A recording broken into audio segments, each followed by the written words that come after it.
Bueno, bienvenidos una vez más a una nueva entrega de Medicina y Algo Más podcast y tenemos en esta ocasión de nuevo de invitado al doctor Alejandro Delgado y para recordarles, pues Alejandro se graduó de médico, hizo su carrera médica en Venezuela, se graduó en la Universidad Central de Venezuela. Luego hizo una residencia de medicina interna en el Albert Einstein Medical Center de Filadelfia. Posteriormente hizo un fellow en enfermedades infecciosas en el Thomas Jefferson University Hospital, también de Filadelfia.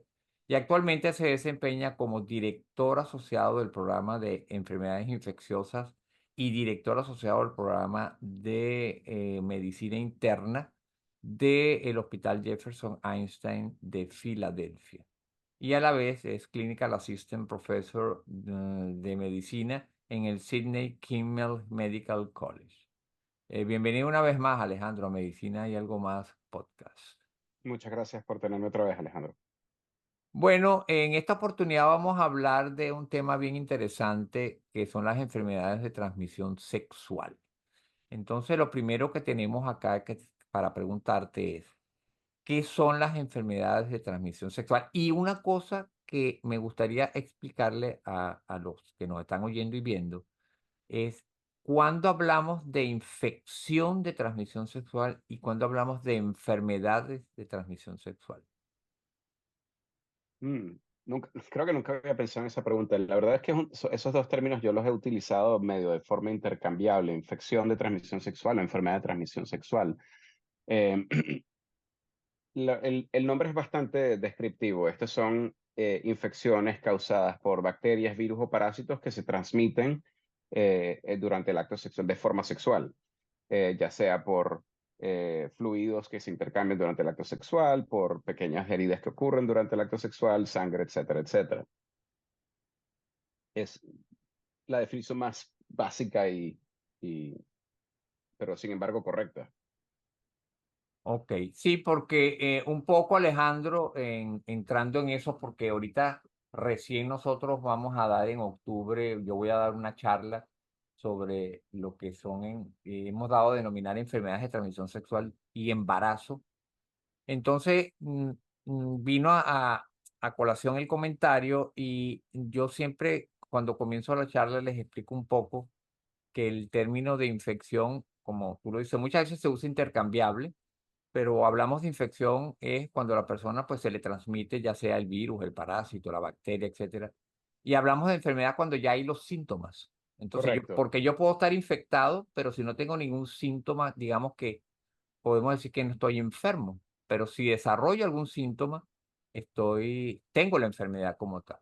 Entonces yo le hago siempre Sí, la comparación con el COVID, pues si yo tengo el virus del COVID, pero no tengo síntomas, soy como un portador sano, pues realmente no estoy enfermo, tengo el virus, lo puedo transmitir, pero si tengo los síntomas, pues estoy enfermo e igualmente lo puedo transmitir de las dos maneras, un poco sí, para que, es una buena distinción, sobre todo hablando de algunas de las enfermedades de transmisión sexual que pueden permanecer asintomáticas por mucho, mucho tiempo. exactamente. Entonces, ya lo mencionaste, pero ¿qué microorganismos son los más frecuentes? Porque hay muchísimos, pero ¿cuáles son los más frecuentes que causan enfermedades de transmisión sexual?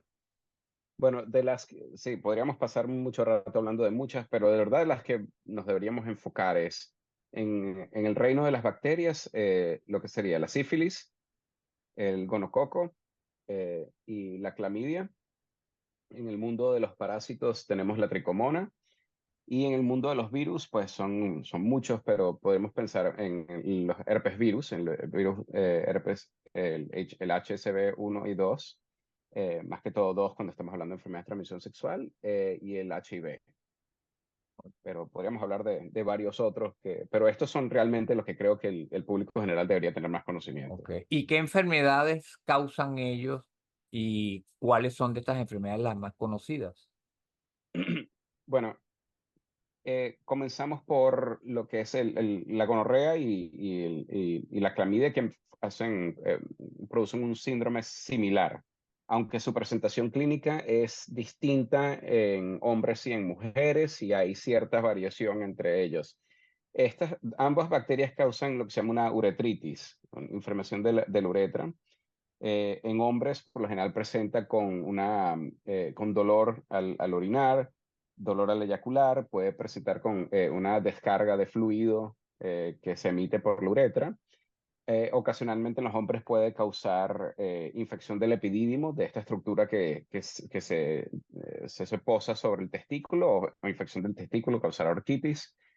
En las mujeres puede también causar una descarga vaginal, pero lo preocupante con la gonorrea y con la clamidia, sobre todo con la clamidia, es que muchas veces la infección es asintomática. Y esto es un enorme problema porque la infección puede tornarse crónica y causar consecuencias reproductivas pues bastante grandes. Puede causar cicatrización en los tubos, en los tubos de falopio, y puede llevar a la infertilidad sin la mujer nunca tener unos síntomas claros. Ok. Es, Adelante. eh, de sífilis, pues mira, yo puedo pasar una hora hablando de sífilis.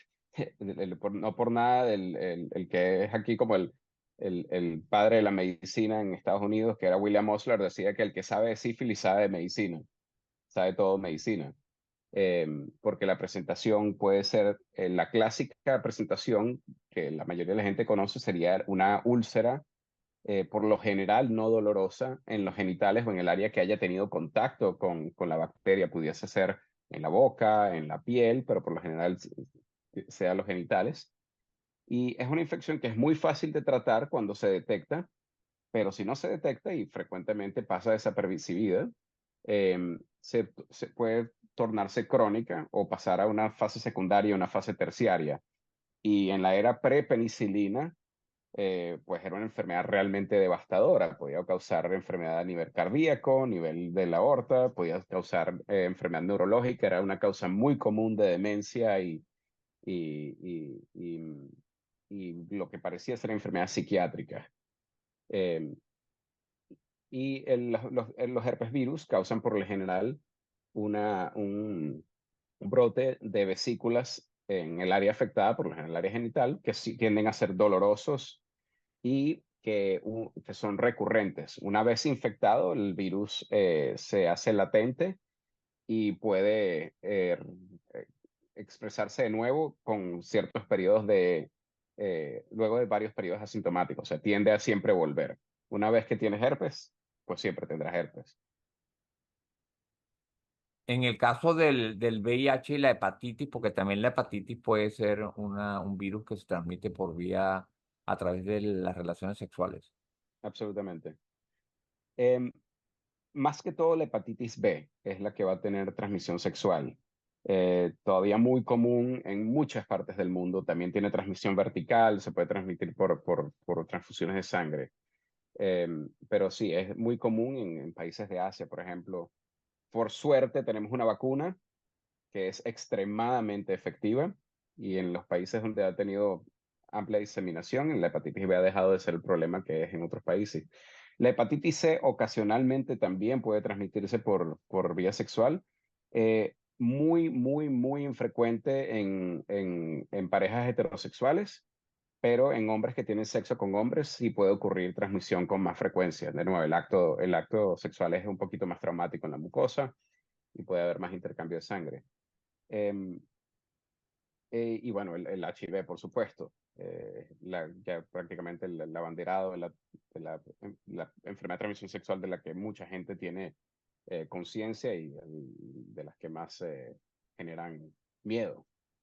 Y que inicialmente, Alejandro, igualmente cursa o con síntomas que parecen como un resfriado común o una influenza, y la persona pues no se percata de que lo tiene. Y después, como la sífilis, entra en una etapa de latencia, que no quiere decir que esa bacteria o que ese virus se está reproduciendo, porque se está reproduciendo, pero no hay síntomas.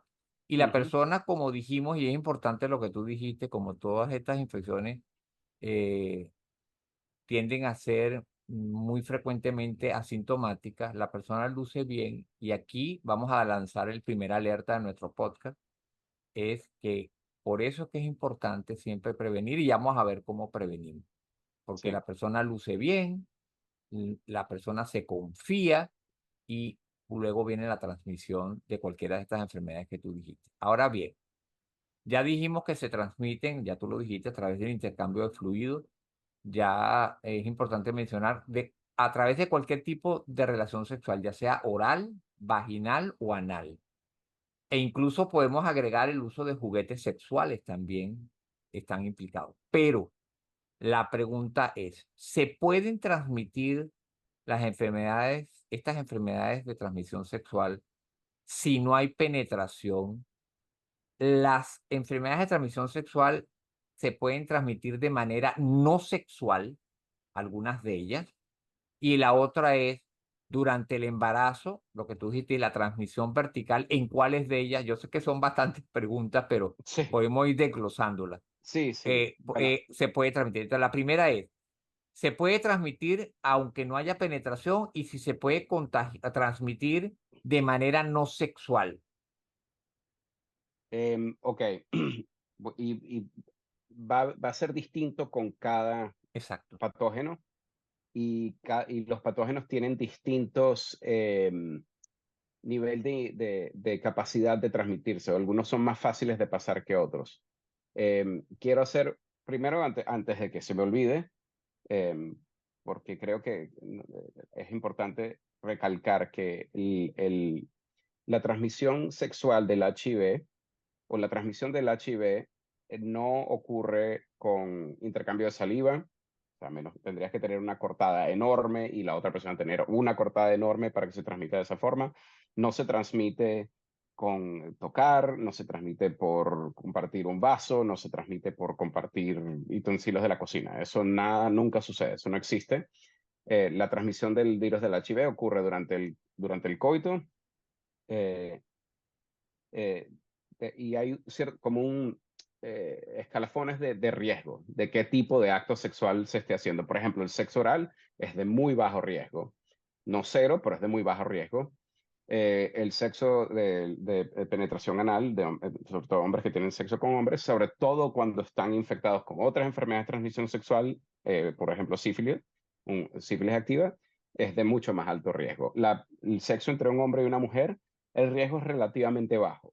Eh, También depende mucho de en qué estado y qué etapa del HIV esté la persona que esté infectada. Por ejemplo, mis pacientes que están tomando antirretrovirales, los medicamentos que se usan para tratar el HIV es una enfermedad incurable, pero que tú mantienes a los pacientes con el virus indetectable, con su sistema inmune bastante reconstituido. Y si su sistema inmune está reconstituido y su carga viral es indetectable, no puedes transmitir el virus por vía sexual. No existe. No, pueden incluso tener relaciones sin protección y no van a transmitir el virus.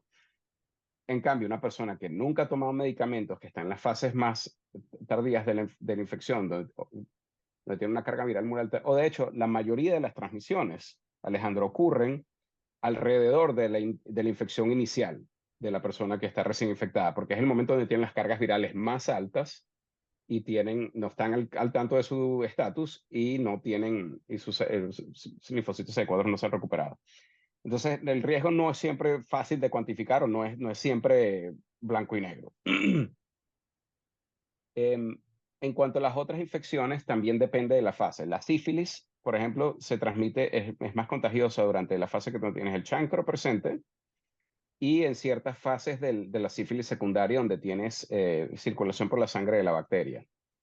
La gonorrea y la clamidia son bastante infecciosas, se pueden transmitir tanto por actos sexuales de penetración, sexo oral, y otras formas de coito penetrativo. Y de hecho, pueden infectar no solamente los genitales, no solamente el recto, sino también la faringe. Y en esos casos tienden a ser asintomáticos también. Por ejemplo, cuando yo veo a mis pacientes en la clínica, yo les tengo que preguntar, ok, ¿practicas sexo oral a tu pareja? ¿Practicas sexo anal? Aunque no tengan síntomas, tengo que buscar la bacteria, tengo que hacer la prueba. Em, y el herpes virus es más transmisible cuando hay una infección activa, o sea, cuando tienes el sarpullido presente, pero también se puede transmitir cuando la persona está asintomática. Esa es la primera pregunta. Me vas a tener que recordar la segunda porque creo me Sí, empecé la a otra desvariar. es, puede haber maneras de contagiarse que no sean a través de prácticas no sexuales. Por ejemplo, el VIH, la hepatitis.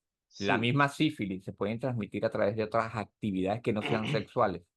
Sí, en HIV y en hepatitis B y C, el uso compartido de inyectadoras en pacientes que tienen desorden de uso de opioides, que usan drogas inyectables, el virus puede transmitirse de esa forma. En el caso del HIV es un poquito menos eficiente, porque el HIV no sobrevive muy bien una vez que está en el ambiente, pero la hepatitis B puede sobrevivir en fluidos por mucho tiempo.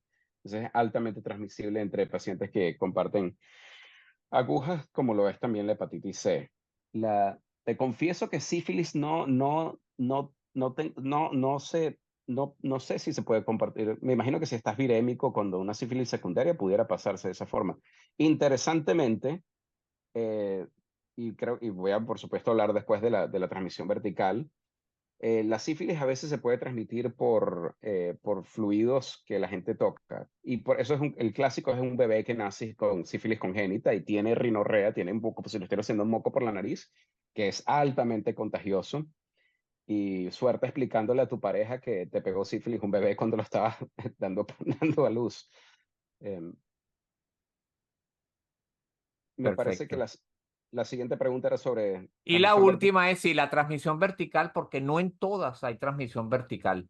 Por ejemplo, no tenemos en gonococo, no hay en clamidia ni telcomona, pero sí lo hay, por ejemplo, en VIH, en sífilis, en hepatitis, no es tan frecuente, pero la puede haber, y en el Sí, herpes virus tampoco. Entonces, en la transmisión de vertical, la madre puede transmitirlo a su hijo durante el embarazo, ojo, estamos hablando, porque hay tres correcto, etapas en las cuales puede transmitirla, pero primero, durante correcto. el embarazo, ¿cuáles de ellas pueden transmitirse?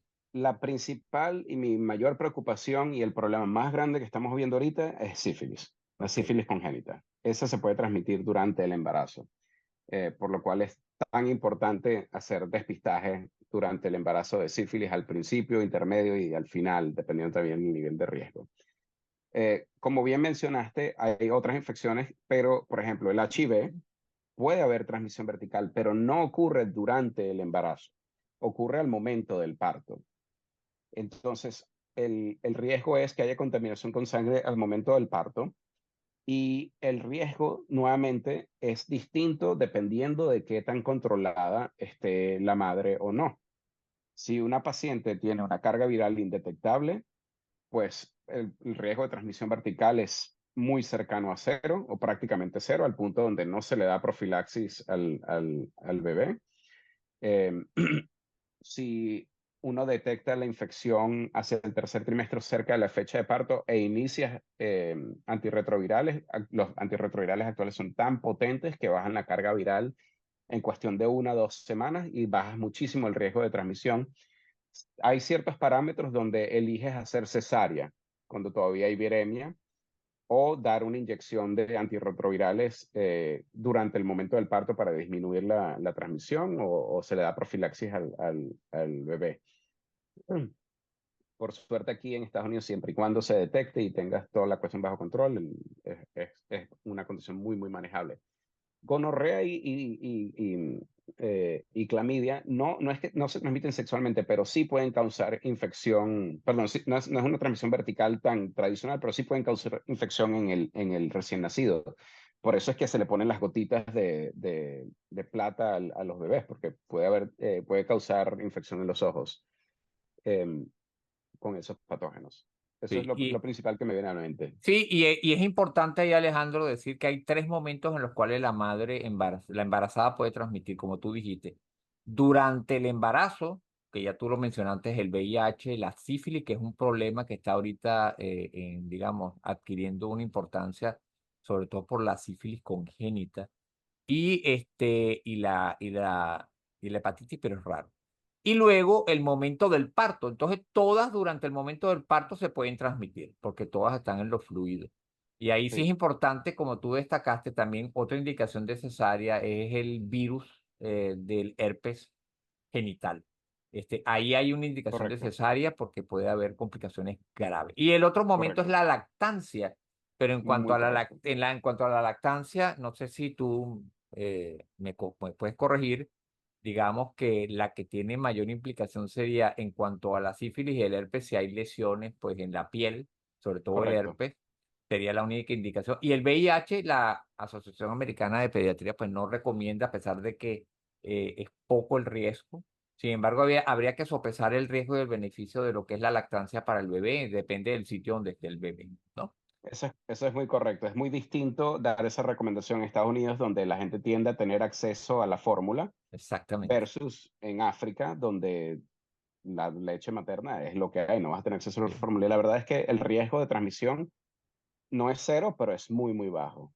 Y lo otro es, Alejandro, que en esos países el problema es que si aunque tú tuvieras acceso a la fórmula, no tienes agua potable. Entonces, sería más desastroso un recién nacido con un síndrome diarreico. Eso sí podría llevarlo pues a fallecer, más que Correcto. el riesgo bajo si sopesas beneficio y riesgo. Entonces, ya tú hablaste de cómo no se podía transmitir y eso había que dejarlo claro porque de ahí viene un poco la estigmatización de las personas con VIH. Y bueno, lo que pasó en el siglo pasado, que la gente tenía mucho miedo y no se acercaba, pensaba que si la persona tosía, estornudaba, se iba, pero ya tú lo aclaraste.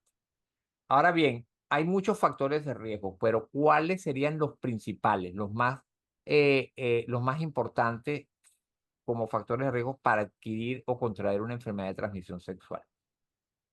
Pues yo digo de forma jocosa que tener genitales es el único factor de riesgo que necesitas, y y utilizarlos, estar sexualmente activo. Cualquier persona que esté sexualmente activa está a riesgo de enfermedades de transmisión sexual.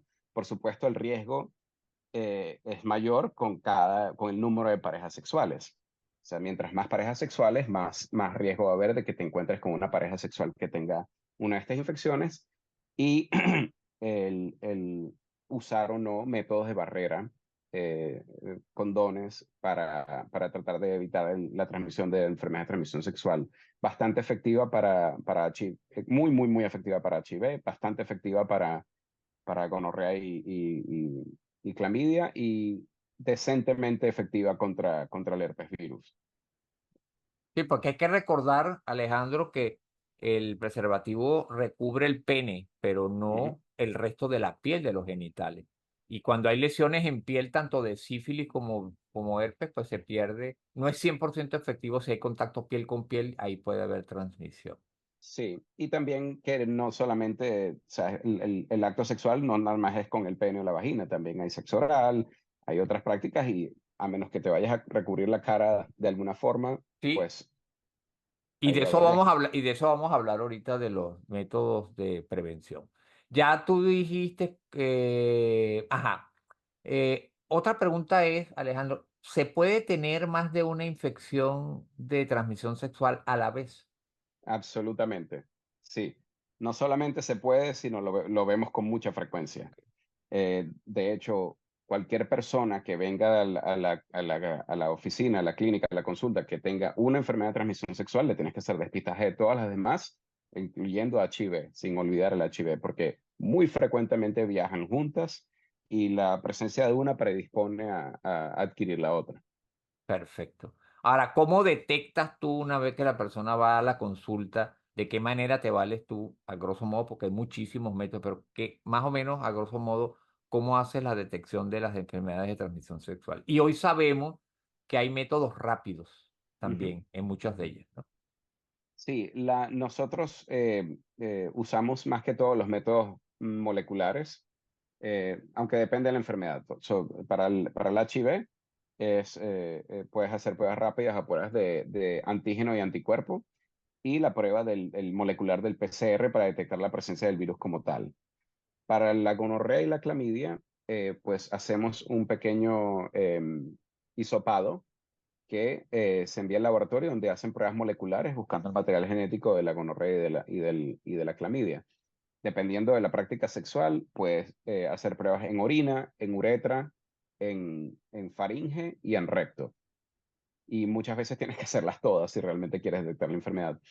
La sífilis se detecta con una prueba serológica, que es una de las pruebas que confunde más a los médicos cómo interpretarlas. La verdad que es un poco de magia negra cómo funcionan los BRL y los RPR, y es lo que me mantiene a mí relevante.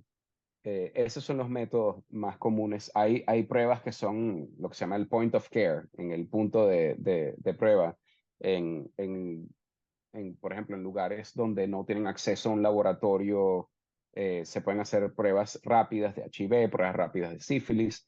No estoy al tanto si hay pruebas, el point of care de gonorrea y clamidia, voy a tener que investigar, pero por lo menos de esas otras dos sí tengo certeza. Ahora bien, ahí para aclarar, Alejandro, si la persona se hace una prueba rápida y es positiva, ¿siempre tiene que hacer una confirmación de una prueba de laboratorio? Con la prueba ahorita hay unas pruebas para casa, tanto de HIV como de sífilis, y funcionan bastante bien, pero no tan bien como las pruebas de nueva generación que hacemos nosotros en los laboratorios. Entonces, de resultar una de estas pruebas caseras positivas, pues tomárselo en serio, pero ir al médico a poder confirmarlas con las pruebas más tradicionales. Perfecto. Entonces, la pregunta ahora viene, que es la siguiente, pues me hice la prueba y salí positivo. ¿Qué hago ahora si tengo una enfermedad de transmisión sexual? Y la pregunta es, ¿hay tratamiento? Entonces vamos a hacer en dos partes. Sabemos que hay unas que se curan y otras que no, otras que Ujú. tienen nada más tratamiento de control. ¿Cuáles se pueden curar entonces una vez que yo hago eso? Y cuáles no, pero se pueden controlar. Eh, la sífilis es muy tratable, muy curable. O sea, la sífilis todavía responde prácticamente 100% de las veces a la penicilina. Entonces, sobre todo si estás en una etapa temprana, es una inyección o 3 inyecciones de penicilina y ya te consideras que estás curado. La clamidia y la gonorrea, ambas son tratables. Todavía estamos bien, pero estamos empezando a ver resistencia hacia los antibióticos, sobre todo con el gonococo y un poquito con la clamidia. Pero para ambas hay antibióticos, en la vasta mayoría de los casos son curables. Los herpes virus, como te dije o como mencionamos, como todos los herpes virus que existen, una vez que lo adquieres, pues lo vas a tener contigo el resto de tu vida. Em, y y el curso natural de la enfermedad son, eh, ¿cómo se dice? En Eh, brotes. en brotes, correcto, gracias. Brotes, periodos asintomáticos, brotes, periodos asintomáticos. Y el HIV, de nuevo, es una enfermedad que hasta ahora es incurable con muy contadas excepciones de casos excepcionales que podríamos hablar en un episodio si quieres dedicarlo al HIV. Em, es una enfermedad que es incurable, pero que en el 2024 es extremadamente controlable. Em, tengo pacientes que la mayoría o toman una pastilla una vez al día y los veo cada 6 meses, o incluso ahora hay medicamentos inyectables Sí. de larga duración que vienen cada 2 meses, se ponen una inyección y probablemente muy pronto vamos a tener un medicamento que se inyecta cada 6 meses Ok. eh, para tenerlos controlados. Y en el caso de la hepatitis, La hepatitis es un tema bastante complejo, también se me sería una charla completa. Eh, la hepatitis B es una infección que también puede hacerse crónica o entrar en una fase latente. Hay antivirales efectivos contra la hepatitis B para la gente que desarrolla la forma crónica activa. La hepatitis C solía ser una infección crónica, ahora es una infección curable, extremadamente curable, al punto de que estamos viendo si logramos erradicar la hepatitis C aquí en los Estados Unidos. perfecto. Ahora una pregunta. Para algunas infecciones, las que se curan, Ujú. si yo me curo, tomo mis antibióticos como me lo mandó el doctor Alejandro, este, ¿puedo volver a tener de nuevo la infección? Sí, no solamente la puedes tener, sino frecuentemente pasa. Y ahí viene a colación que el tratamiento de la pareja. Eh, porque uno trata de hacer una investigación de parejas sexuales, porque si no tratas a la pareja, la persona se reinfecta. Por mala suerte, estas infecciones como que no generan mucha inmunidad, así como cuando tienes una vacuna altamente efectiva que generas anticuerpos y nunca vuelves a infectarte. No, en estos casos te puedes reinfectar. Sífilis te puedes reinfectar, Gonorrea te puedes infectar, clamidia te puedes infectar. Herpes, por suerte, una vez que lo tienes. Por suerte o por mala suerte, una vez que lo tienes, pues lo tienes ya. Interesantemente, con el HIV, puedes, en teoría, infectarte con una cepa. Hay pequeñas variaciones entre las cepas del HIV y puedes infectarte con una segunda cepa.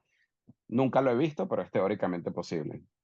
Ok. Ahora, fíjate, vamos a entrar entonces en el mundo de la prevención. Métodos de prevención. ¿Cuál es el método de prevención por excelencia? Mira, es una pregunta difícil de responder. No sé si por excelencia, a menos que quisieras meterte a monje y nunca, jamás tener sexos, que es algo completamente realístico. Lo intentaron, esto de la abstinencia no funciona. Eh, pues es el uso de métodos de barrera, de condones masculinos, femeninos, e incluso hay unos protectores para la boca que se llaman dental dams en inglés. Las barreras Em, bucales. las barreras bucales, sí. Son bastante, como te dije, extremadamente efectivas para la HIV, bastante efectivas para la gonorrea y la clamidia, y decentemente bastante efectivas contra el herpes virus. Hay cierta menos protección, por lo que tú mencionabas, que no recubren eh, absolutamente perdón, la piel que está expuesta. Con el HIV, ahora tenemos unos métodos de prevención muy, muy efectivos, que es lo que se llama el PrEP, la profilaxis preexposición. Es donde pacientes que son de mayor riesgo de adquirir la infección, les damos antirretrovirales, les damos una combinación de medicamentos parecidos al cóctel que damos para la infección activa, de una forma diaria en pastilla o estas inyecciones de larga duración que se dan cada mes, 2 meses o incluso ahora cada 6 meses. Y esas son extremadamente efectivas en evitar nuevas infecciones, algo así entre 90 a 95% efectivo, siempre y cuando la persona se esté tomando el medicamento. Y que esa persona, es importante que se sepa que no tiene VIH. O sea, Correcto, Quien toma PrEP es la pareja que no tiene VIH, para correcto. prevenir la transmisión, o si tiene múltiples parejas, igualmente se puede usar en personas que comparten agujas o jeringas, que no Sí, tengan VIH y que comparten jeringas, pues, con personas que consumen sustancias y son VIH. Ahora, hay una pastilla que se llama el PEP, no tiene la sí, R, sino que es PEP. sí. ¿Cuándo se usa y de qué se trata esa pastilla? Eh, Que muchas veces cuando hablamos de eso en los talleres, Alejandro, la gente se acuerda de la pastilla del día siguiente, por aquello de sí, que es una pastilla que se usa después. Entonces, ¿nos puedes explicar un poco? sí. Incluso puedo hablar también no solamente en HIV, sino en otras infecciones de transmisión sexual.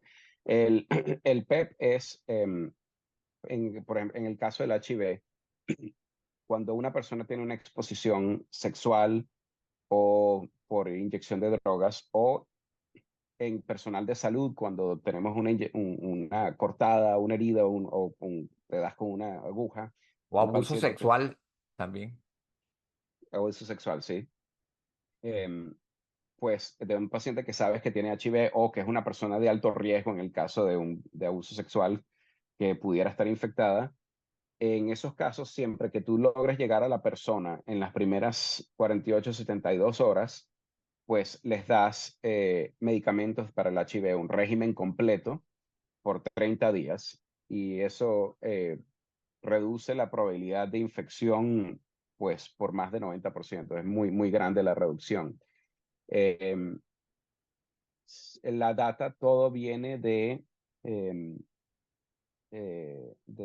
si mal no recuerdo, mucho es basado en modelos animales, no hay tú nunca podrías hacer un ensayo clínico de esto, no sería ético, pero el número de transmisiones, por ejemplo, en personal de la salud, con cortadas o con agujas, no ha habido un caso en muchos, muchos, muchos años de transmisión. Es muy, muy efectivo.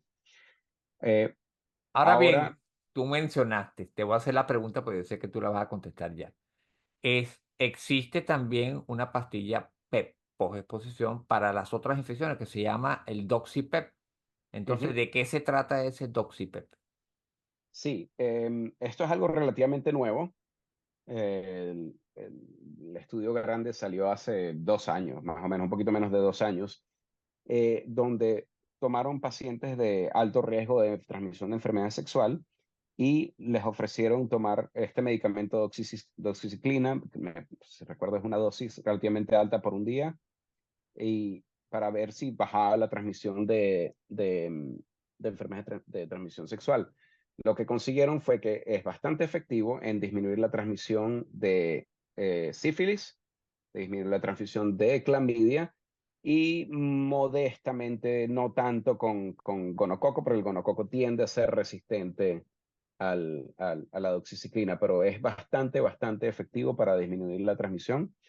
La data es en hombres que tienen sexo con hombres. La data viene de más que todo de hombres que tienen sexo con hombres o pacientes transgénero que tienen sexo con hombres. La data en parejas heterosexuales no mostró mucho beneficio, no llegó al punto de ser estadísticamente significativo, pero en pacientes de alto riesgo, en ese caso sí ha sido bastante efectivo. Perfecto. Ahora bien, una pregunta, como estamos hablando de tema de prevención, ¿existen vacunas que puedan prevenir las enfermedades de transmisión sexual? Y si es así, ¿cuáles de ellas? Eh, Mira, la que me viene a mente y que no, la cual no mencionamos, en verdad, ahora que me pongo a pensar entre las infecciones virales que se pueden transmitir es el virus del papiloma humano. Y para eso tenemos una vacuna que es, realmente el propósito de la vacuna no es tanto evitar la infección, sino evitar la infección con ciertas cepas que son cancerígenas. Y en ese aspecto ha sido extremadamente efectivo. Ha caído la incidencia de cáncer de cuello uterino en pacientes que se han puesto la vacuna, pues masivamente. Am, Hubo un poco de entusiasmo y puede que todavía que funcione. La bacteria que causa gonorrea es muy parecida a la bacteria o pertenece a la misma familia que la bacteria que produce, una de las bacterias que produce meningitis. Ambas son Neisseria meningitis, Neisseria gonorrea. Y pareciera que la vacuna de meningitis puede tener cierta protección contra la gonorrea. No llegaron a ser estadísticamente significativos, no podemos decirlo con certeza, pero es posible que haya algo ahí. No hay vacuna contra el sífilis, no hay vacuna todavía contra el HIV. Quizá ese sería el Holy Grail, la verdad, lo que hemos estado tratando de hacer por 30 años. Y para hepatitis B, la que tú mencionaste que sí Para había hepatitis vacuna. B sí hay una vacuna muy efectiva. Ok. Y en el caso del VPH, que lo tenía ahí reservado, pero mencionarles, Alejandro, que es la infección más frecuente de todas las infecciones de transmisión sexual, que se manifiesta con verrugas vaginales, como tú dijiste. Pero lo que hay, es importante lo que tú mencionaste, la relación entre ciertos grupos de BPH con cáncer de cuello uterino, pero también, Alejandro, con cáncer de pene y de faringe. Y de faringe, Entonces correcto. hay que tener en cuenta eso porque es la causa más frecuente como factor de riesgo para ese tipo de cáncer. No solamente la mujer cáncer de cuello uterino, en el hombre cáncer de pene y en ambos cáncer de faringe. Sí, por eso los guidelines no discriminan, es para hombres y para mujeres la vacuna. Y esa es otra infección que se puede tratar, tiene cura. No, hay ciertos tratamientos tópicos para lidiar con las verrugas, hay unos tratamientos de unos inmunomoduladores que pueden ayudar a controlar la infección, pero un antiviral efectivo, no. Más bien los tratamientos son como cosméticos, digamos, en este caso como para cuando las verrugas Sí. son muy prominentes. Y lo otro es que te iba a preguntar, en el caso, ahí van dos preguntas con el BPH, que son, uno, durante el parto, ¿hay posible riesgo de transmisión al bebé del BPH? Eh, sí lo hay, te confieso que esto no es un área que he leído tanto como para poderte dar un porcentaje de riesgo, pero sí, si hay una lesión activa y hay sangrado, técnicamente pudiese haber transmisión y de hecho hay reportes de casos de niños con lesiones faríngeas ¿No? por transmisión vertical, por Y transmisión lo, durante el parto. y lo otro que tenemos que mencionar es que igualmente que como la sífilis y el herpes, si hay lesiones de piel, el preservativo puede no ser de mucha utilidad cuando hay contacto piel con piel.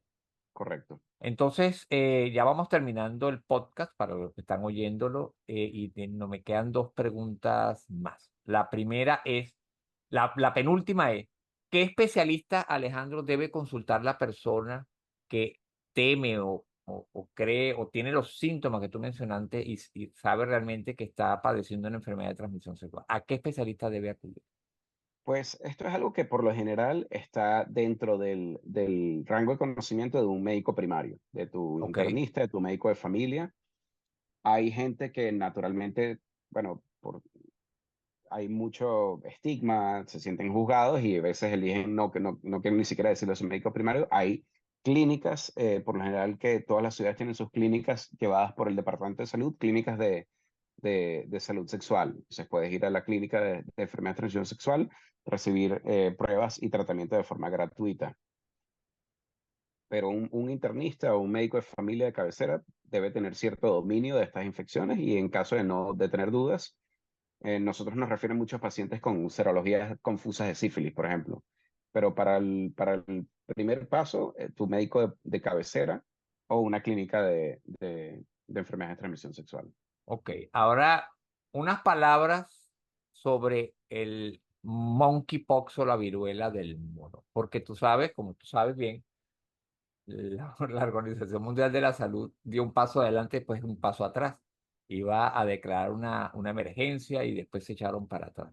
Pero de hecho, aquí en los Estados Unidos hay casos de viruela, y no solamente en los Estados Unidos, pues a nivel mundial, no como para declarar una pandemia, pero sí como para mantenernos alertas. Entonces, el monkeypox hoy por hoy se considera una enfermedad de transmisión sexual. Sabemos que se puede transmitir de otras maneras, pero como tal, podemos hablar del monkeypox como una enfermedad de transmisión sexual. Yo creo que pudieras decirlo que sí, porque se puede transmitir durante el acto sexual. Hay contacto piel con piel, que es el mayor factor de riesgo. Y ciertamente, cuando tuvimos el gran brote hace ya 2 años, por ahí en el 2022, de las poblaciones que más se vieron afectadas fueron pacientes de hombres que tienen sexo con hombres. Tuvieron un fuerte, más fuertemente afectadas. Eh, hay, tenemos ahorita dos cepas, dos clades. La actual que está causando estragos en el Congo y en ciertos otros países de África parece ser un poquito más preocupante que la que tuvimos hace 2 años. Es más transmisible, está enfermando más a la gente y se está viendo mucha más transmisión de forma no sexual, simplemente por contacto cercano. Es muy parecido a lo que fue la viruela, que yo por suerte nunca tuve que lidiar con viruela. Em, y han habido ya varias muertes. Por suerte, la mayoría de la gente que es inmunocompetente y joven o no de avanzada edad tienden a sobrevivir la infección. No es una infección de alta mortalidad, pero en pacientes inmunosuprimidos, pacientes con HIV no controlados, es un gran problema.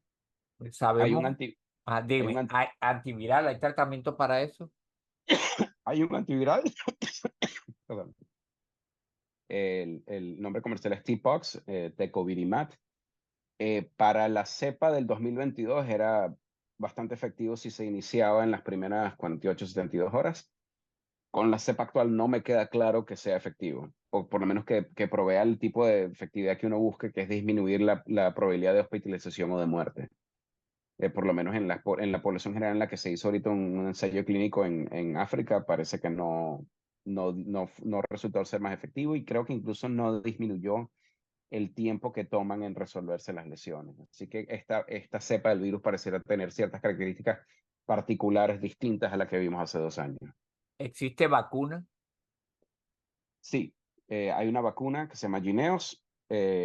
Se le ha distribuido, hay indicaciones muy específicas que pueden conseguir en la página de la CDC.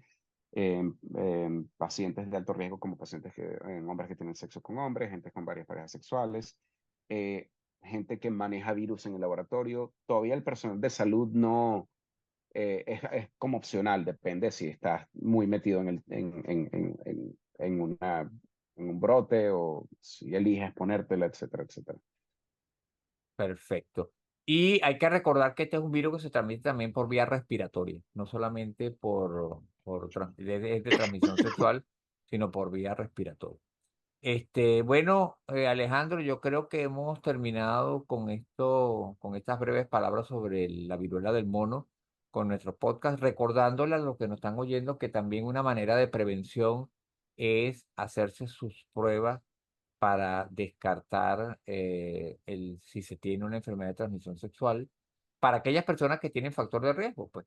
Por lo menos se dice que una vez en la vida se deben hacer en una persona que no tenga factores de riesgo, pero aquellas que tienen múltiples parejas, que consumen sustancias, deben hacerse pues su chequeo porque es una manera de prevenir y prevenir complicaciones. Y lo otro, otra manera de prevenirlo, como tú dijiste, el tratamiento. Porque si yo me trato el VIH y llega una carga indetectable, pues no voy a transmitirlo. Es una manera de prevenir.